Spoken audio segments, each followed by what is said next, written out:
آج اس کی متعلقہ کمیٹی نے کہی ایک شرط جو ابھی پاکستان پہ جس پہ کام ہو رہا ہے وہ یہ کہ پاکستان کے ریل اسٹیٹ سیکٹر کو، بلڈر اینڈ ڈیولپرز کو، ان کو دستاویزی معیشت کا حصہ بنایا جائے، ان کی خرید فروخت کا ریکارڈ رکھا جائے، وہاں سے کیش معیشت کا خاتمہ کیا جائے اور اس جگہ سے منی لانڈرنگ کے امکانات کو ختم کیا جائے۔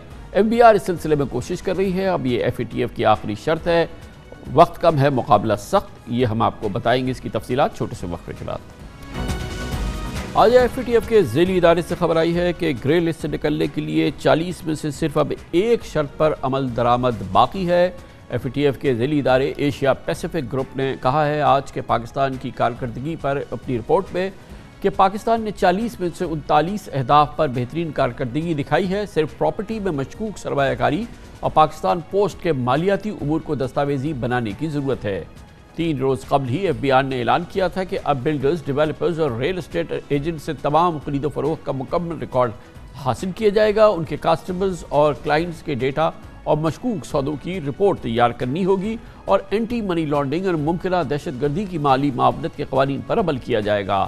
اتوار کو چھٹی والے دن chairman F B R doctor Ashfaq Ahmed نے ریل اسٹیٹ بلڈرز اور ڈیولپرز سے ایک ملاقات میں خاص طور پہ کہا تھا کہ ان کے دفتر کو انسپیکٹ کیا جائے گا، ایک خوشگوار ماحول میں انسپیکشن ہوگا اور انہیں کسٹمر کی ڈیو ڈیلیجنس کے لیے اردو اور انگریزی میں گائیڈ لائنز اور ایک آسان سوال نامہ دیا جائے گا۔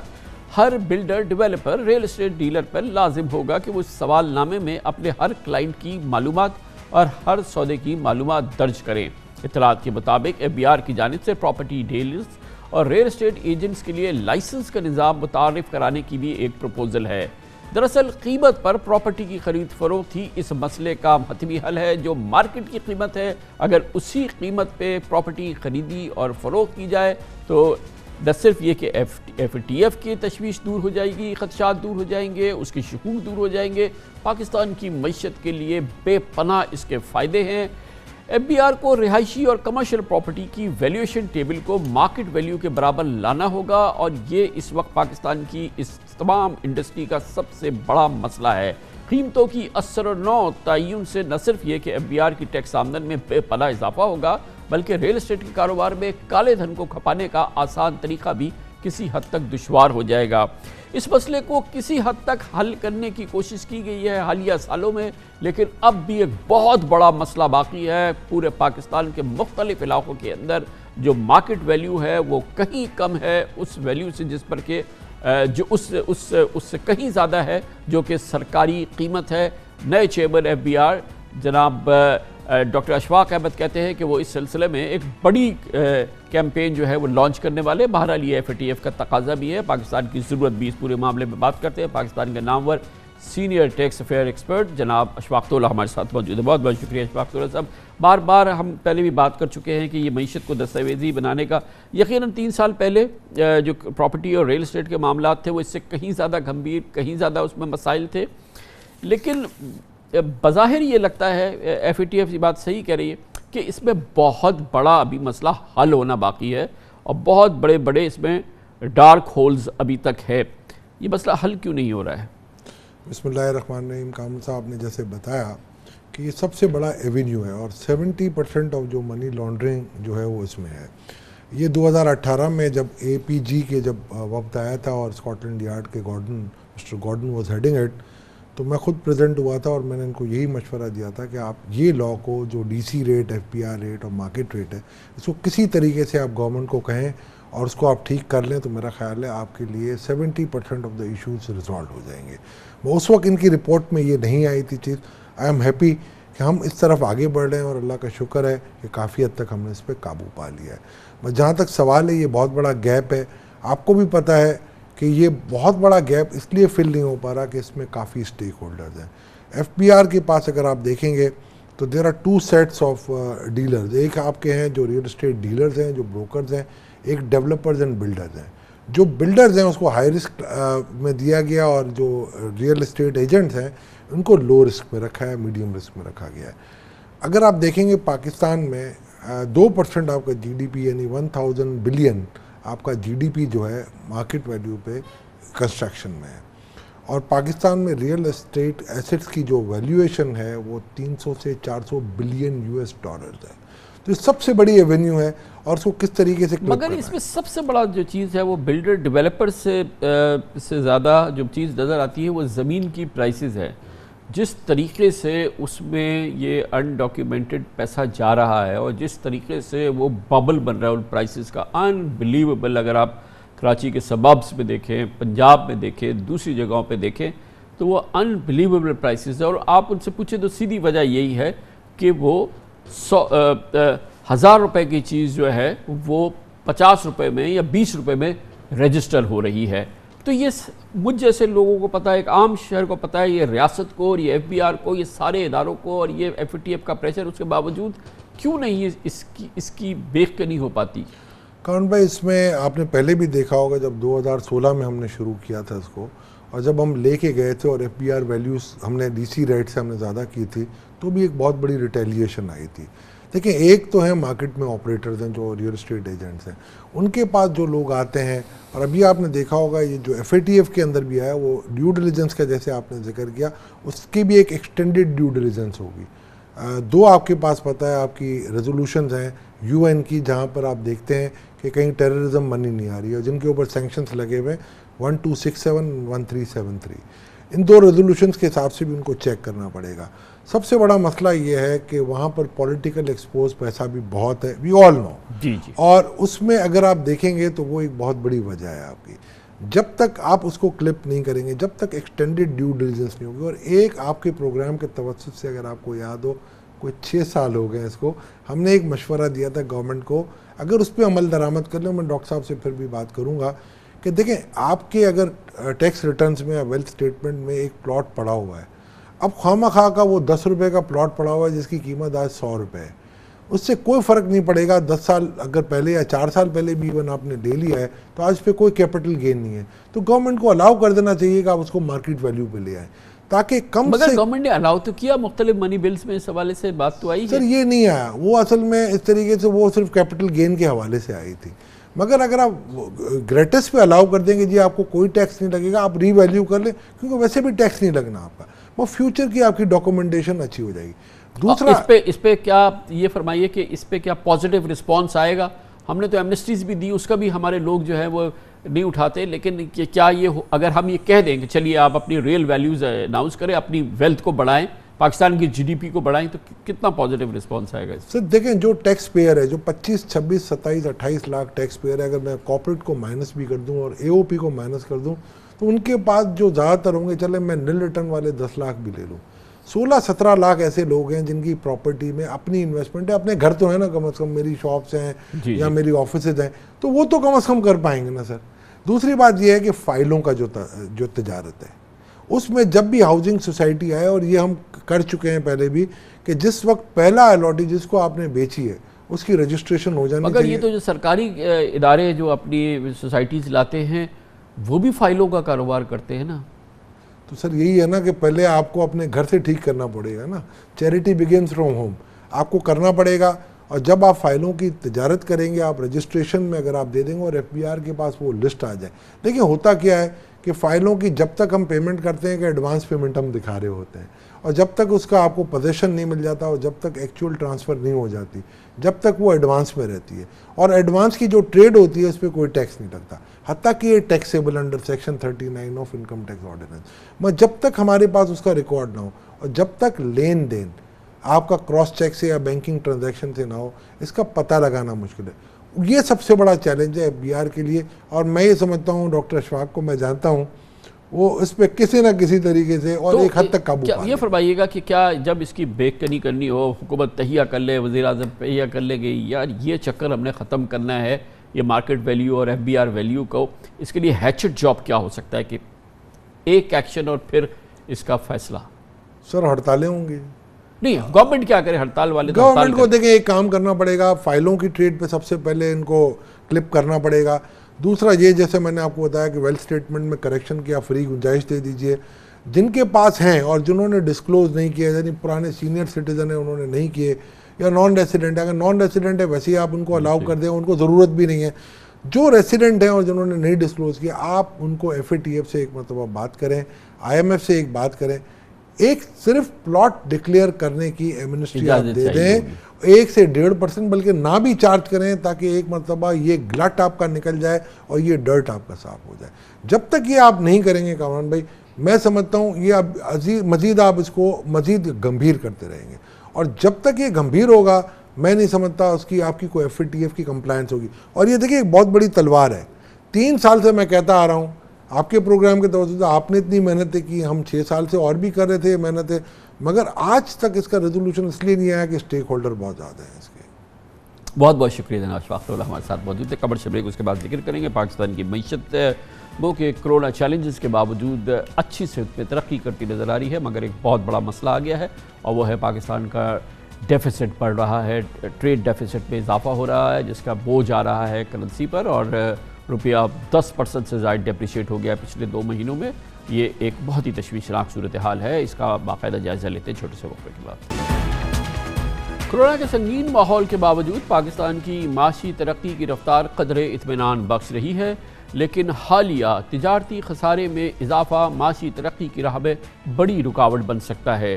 ملکی درآمدات قابو میں نہیں، ڈالر بھی بڑھتا جا رہا ہے، اور بے تحاشا امپورٹس اور ایکسپورٹس میں نسبتاً معمولی اضافہ معیشت کا بھرکس نکال سکتا ہے، یہ ماہرین کا کہنا ہے. خاص طور پہ امپورٹس میں لگژری گاڑیوں کی اندھا دھند امپورٹس ہو رہی ہیں. ادارہ شماریات کے مطابق اس مالی سال کے پہلے 2 ماہ میں 12 ارب 6 کروڑ ڈالرز کی امپورٹ ہوئی، جبکہ 4 ارب 57 کروڑ ڈالرز کا مال ایکسپورٹ کیا گیا. یعنی مالی سال کے پہلے 2 ماہ میں 7 ارب 49 کروڑ ڈالر کا تجارتی خسارہ ہوا ہے. تشویش کی بات ہے. اس عرصے میں پچھلے مالی سال کے مقابلے میں ایکسپورٹس میں 27% اضافہ ہوا، لیکن یہ تشویش کی بات ہے کہ امپورٹس پچھلے سال سے 72.6% بڑھ چکی ہیں. یہی وجہ ہے کہ پچھلی مالی سال کے ابتدائی 2 ماہ میں تجارتی خسارہ 3 ارب 40 کروڑ ڈالر تھا، جو اس سال تقریباً 120% اضافے سے 7 ارب 49 کروڑ ڈالر ہو چکا ہے. یاد رہے کہ گزشتہ سال کرونا کی گرفت بہت شدید تھی، اس دوران امپورٹس نہیں ہو رہی تھی، اس لیے بہرحال اس چیز کو اس تناظر میں دیکھنا ضروری ہے. پچھلے ماہ اگست میں پاکستان میں تاریخی 4 ارب 22 کروڑ ڈالر کا ریکارڈ تجارتی خسارہ ہوا. اس سے قبل جون 2018 میں 3 ارب 77 کروڑ ڈالر ملک میں تجارتی خسارے کا بلند ترین ریکارڈ تھا. وزیر اعظم بھی اس تجارتی خسارے اور کرنٹ اکاؤنٹ ڈیفیسٹ کے اضافے پر فکر مند ہیں اور اس چیلنج سے نمٹنے کا اظہار کر رہے ہیں. ہمارے پاس مسئلہ ہے فورن ایکسچینج کا، فورن ایکسچینج ریزروز. ہم جو دنیا سے امپورٹ کرتے ہیں اور جو ہم دنیا کو ایکسپورٹ کرتے ہیں اس میں بہت فرق ہے. یہ بھی آگے بہت بڑا ہمارے لیے چیلنج ہے. جو میں اپنی قوم کو آگاہ کرنا چاہتا ہوں، جو اب خطرہ ہے کہ جیسے جیسے اب ہماری اکانومی بڑھتی جا رہی ہے، پریشر اب پڑے گا ہمارے کرنٹ اکاؤنٹ کے اوپر. ہمارے ملک سے زیادہ ڈالرز باہر جانا شروع ہو جائیں گے بنسبت اندر آنے کے. اس سے ہم نے اب بچنا ہے. پہلے سٹیبل کیا، اب آہستہ آہستہ ملک اوپر جا رہا ہے. تقریباً 4% ملک کی گروتھ ریٹ ہے، لیکن جو مسئلہ ہمیں آئے گا وہ ہے کرنٹ اکاؤنٹ. یہ ایک مسئلہ اس لیے آ رہا ہے کیونکہ اب مشینیں امپورٹ کر رہی ہیں، ٹیکسٹائل کے لوگ فیکٹریاں مزید لگا رہے ہیں، تو یہ ہمارا اس وقت چیلنج ہے. یہ بھی حقیقت ہے، حکومت کے آرگومنٹ میں یقیناً وزن ہے کہ اس امپورٹ بل میں اضافے کی بڑی وجہ پیٹرولیم مصنوعات کی بہت بڑی بڑھتی ہوئی قیمتیں ہیں. پاکستان کو کروڑا ویکسینز کی امپورٹ کرنی پڑی ہے، صنعتی مشینری، گندم، کپاس اور چینی کی درآمد ہو رہی ہے. لیکن حیران کن بات یہ ہے کہ اس مالی سال جولائی اور اگست میں 9200 سے زائد لگژری گاڑیاں امپورٹ کی گئی. یہ تعداد پچھلے سال کے مقابلے میں 3 گنا یعنی 300% زیادہ ہے. تعجب ہے کہ 9200 میں سے 3300 گاڑیاں برانڈ نیو تھی، جو کہ پچھلے سال صرف 216 نئی گاڑیاں امپورٹ کی گئی. یہ تذکرہ بھی ضروری ہے کہ اسٹیٹ بینک نے ٹرف اسکیم کے تحت تقریباً 600 سے زائد صنعتی اور کاروباری یونٹس کو 435 ارب روپے قرض دیے ہیں. اس اسکیم کے تحت منگوائی گئی درآمدی مشینری کی ادائیگیاں حالیہ چند ماہ میں کی گئی ہیں، جس کی وجہ سے ایکسچینج ریٹ پر دباؤ بڑھا اور تجارتی خسارے میں اضافہ ہوا. یہی وجہ ہے کہ اس وقت ڈالر 1 سال کی بلند ترین سطح پر پہنچ چکا ہے. آج انٹر بینک میں ڈالر 167 روپے 25 پیسے میں بند ہوا. اوپن مارکیٹ میں ڈالر تقریباً 168 روپے 20 پیسے تک فروخت ہو رہا تھا. 4 ماہ قبل 7 مئی کو ڈالر 152 روپے 28 پیسے کا تھا، یعنی 4 ماہ میں ڈالر 14 روپے 97 پیسے مہنگا ہو گیا ہے اور پاکستانی روپے کی قدر میں 10% تک کمی آ چکی ہے. ڈالر مہنگا ہونے سے پاکستان پر بیرونی قرضوں کا بوجھ بڑھا ہے. 1560 ارب روپے کا اس میں اضافہ ہو چکا ہے. اس صورتحال کی ماہرانہ رائے حاصل کرتے ہیں اور منسلک ماہرین اس کو کس انداز سے دیکھتے ہیں، یہ ہمیں بتائیں گے ڈاکٹر اشفاق حسن خان، سابق مشیر ہیں وزارت خزانہ کے اور پاکستان کے نامور ماہر معیشت بھی ہیں۔ ڈاکٹر صاحب بہت بہت شکریہ۔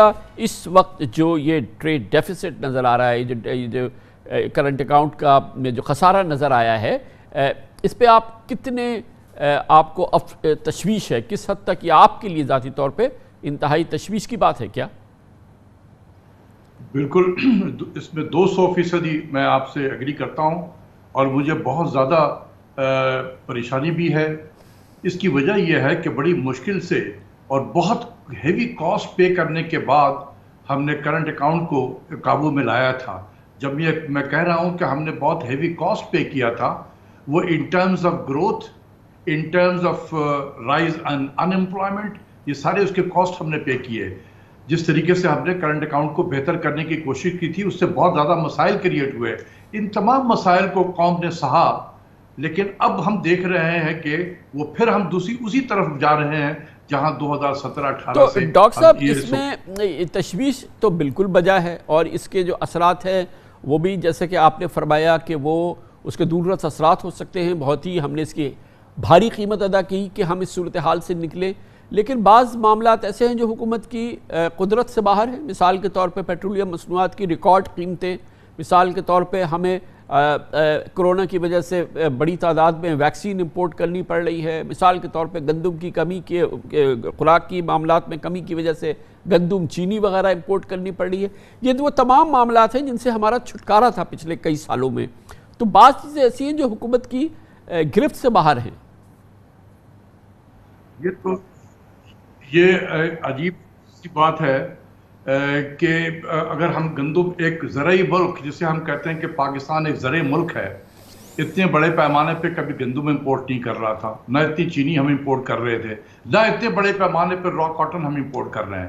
یہی ملک تھا جو 13 سے 14 ملین بیلز کاٹن پروڈیوس کر رہا تھا، اور آج یہ 7 اور 7.5 ملین بیلز پہ آ گیا ہے۔ یہ پچھلے کئی سالوں سے یہ چل رہا ہے، کبھی ہم نے اس کی طرف توجہ نہیں دی۔ یہ کس کا قصور ہے کہ کسی نے اس کی طرف توجہ نہیں دی؟ آج تک میں نے نہیں دیکھا کہ پرائم منسٹر نے کسی کاٹن گروور کے جو اصل گروور ہیں ان کو بلائیں، ان کے ساتھ بیٹھیں اور ان سے پوچھیں کبھی واٹ وینٹ رانگ۔ ہم تو 13-14 ملین بیلز پروڈیوس کر رہے تھے۔ جب ہم سی پیک میں آئے تو کاشگر میں جو اسپیشل اکنامک زون چائنا بنا رہا تھا، اس میں انہوں نے پوری ٹیکسٹائل سٹی وہاں آباد کر رہے ہیں، اور اس کے لیے را کاٹن پاکستان سے جانا تھا۔ تو ہمیں تو 13-14 ملین کاٹن بیل سے 20-22 ملین بیل کی طرف جانا چاہیے تھا۔ ہم نیچے کیسے آ گئے؟ What went wrong? یقیناً ڈاکٹر صاحب یہ تو بڑے کلیدی سوال ہے جو کہ آپ نے فرمایا، لیکن میری بنیادی جو میں آپ سے عرض کر رہا تھا کہ اس وقت جو کرنٹ اکاؤنٹ ڈیفیسٹ کی انتہائی تشویشناک صورتحال ہے، اس کے مختلف عوامل موجودہ حکومت کی گرفت کے باہر ہیں۔ مثال کے طور پر پیٹرولیم کی مصنوعات کی قیمتوں میں اضافہ، پوری دنیا میں کموڈیٹیز کی قیمتوں میں ریکارڈ اضافہ، پھر یہ ہمیں ویکسین کی امپورٹ کرنی پڑ رہی ہے یہ، اور پھر جیسے کہ آپ نے عرض کیا گیہوں اور کپاس وغیرہ کی ہمیں ایڈیشنل امپورٹ کرنی پڑی ہے۔ تو اب یہ فرمائیے گا کہ یہ گرفت سے تو باہر ہے، اب حکومت ایک یہ بھی آرگومنٹ آ رہا ہے کہ یہ ون آف پیمنٹ ہے، اس وقت جو ہے یہ خاص طور پہ ہم ٹرف کی پیمنٹ کر رہے ہیں، جو کہ ہم اپنی اکنامک ایکٹیویٹی کے لیے اس کو اسٹیمولس دینے کے لیے، اس کے ایکسپینشن کے لیے کر رہے ہیں۔ یہ صورتحال ایسی رہے گی نہیں، اس کو آئندہ مہینوں میں کیسے ہینڈل کرنا چاہیے؟ آپ کا تجربہ کیا کہتا ہے؟ دیکھیں، جب بھی اکنامک ایکٹیویٹی کو آپ ایکسلریٹ کریں گے تو ہم جیسے ملکوں کی اکانومی امپورٹ ڈیپینڈنٹ ہوتی ہے، امپورٹ آف مشینری بڑھے گا، کیپٹل گڈس، اکوپمنٹ ہے، انرجی ہے، یہ ساری چیزیں بڑھیں گی۔ اس میں تو دو اوپینین نہیں ہے، لیکن بہت ایسی چیزیں جی بڑھ رہی ہیں جس کی امپورٹس جو اگر پاکستان میں نہ آئے تو کوئی قیامت نہیں ٹوٹ پڑے گا پاکستان میں۔ آپ نے اپنے گاڑیوں کا حوالہ دیا ہے اپنے انٹروڈکشن میں۔